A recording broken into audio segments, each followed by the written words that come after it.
અને એમની આંગળી આગળ અમે આવ્યા એ લોકો લાવ્યા તો આવ્યા. પોતાનું નામ વધાર્યું હોય તો થોડું ગૌરવ થાય ને. ચોક્કસ ચોક્કસ તમે આમના થકી અહીંયા આવ્યા એમ એ કહું છું ને એ લાવ્યા તો આવ્યા. તો અમને ગૌરવ થાય ને. ચોક્કસ, સાથે ચોક્કસ. ગૌરવ બી થાય ને. ચોક્કસ ચોક્કસ. એટલે એ રીતે જેમ કે સંસારમાં ભાઈની આંગળીએ બેન આવતી હોય.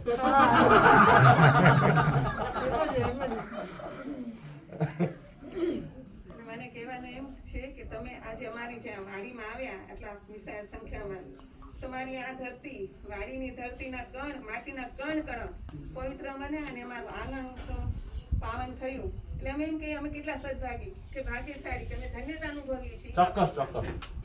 અને હું કહું કે આપણી આ ભારતની ભૂમિ સાધુ સંત ઋષિમુનિ અને મહંતોની ભૂમિ છે.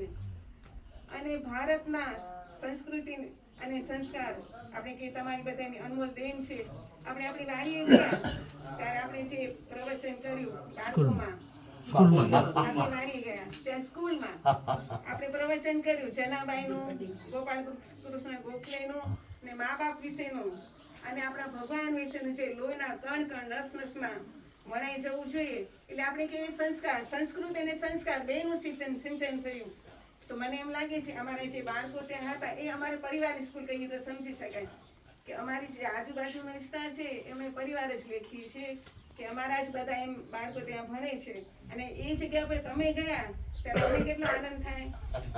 એટલે અમને અતિ આનંદ થયો. ત્યારે મને એમ થાય એ બાળકોમાં આ તમારા જે મીઠા મધુરા સંસ્મરણો હતા ને કાયમ માટે સ્મૃતિ અંકિત થઈ જશે ને કાયમ યાદગાર સંભાળવું બની રહેશે એવું મને લાગી રહ્યું છે. આ મારી વાત કરું.